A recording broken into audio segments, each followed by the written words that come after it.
నంద్యాల ప్రాంతంలో నిర్మించిన టిట్కో ఇంటి కొరకు దరఖాస్తులు స్వీకరిస్తున్నట్లు కమిషనర్ శేషన్న తెలిపారు. 2014-19 కాలంలో టీడీపీ ప్రభుత్వం నంద్యాల చుట్టుపక్కల పరిసరాలలో 10,000కు పైగా టిట్కో గృహాలను నిర్మించింది.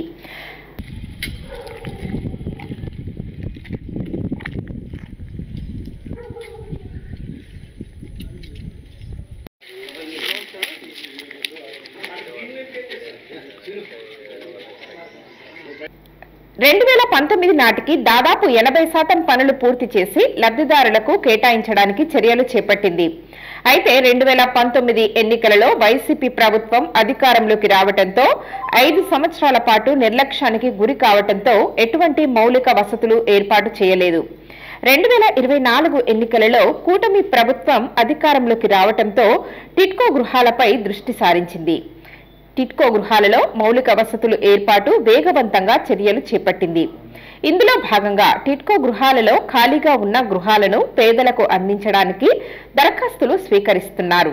ఆసక్తి కలిగిన వారు 15 రోజుల్లో స్థానిక సచివాలయం వద్ద దరఖాస్తును అందజేయాల్సి ఉంటుంది.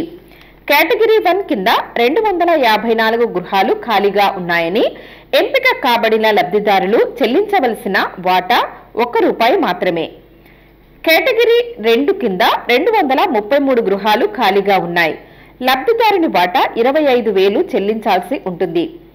బ్యాంకు రుణం ₹3,15,000 పొందాల్సి ఉంటుంది.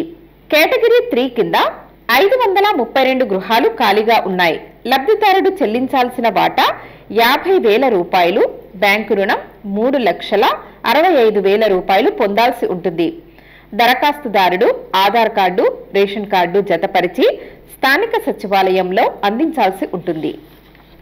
టిట్కో సంబంధించి మనకు 3 లొకేషన్స్ లో హైలూరుమెట్ట, ఎస్ఆర్బీసీ కాలనీ, అందవరి నగరు ఏరియాల్లో టిట్కో హౌసింగ్ కాలనీస్ ఉన్నాయి. 10,000 గృహాల వరకు శాంక్షన్ అయ్యి, ఇందులో ఇంకా ఒక 1,020 గృహాల వరకు వేకెన్సీస్ ఉన్నాయి. ఆసక్తి కలిగినటువంటి వాళ్ళు, అర్హతలు ఉండటం వాళ్ళ దగ్గర నుంచి అప్లికేషన్స్ కల్పన చేస్తా ఉన్నాం.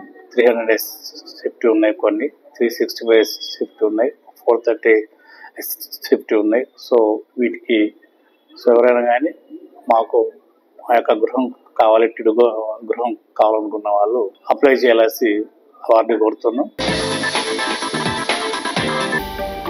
హలో అండి, నేను మీకు Rakshitha. Please to subscribe Nandyal communications.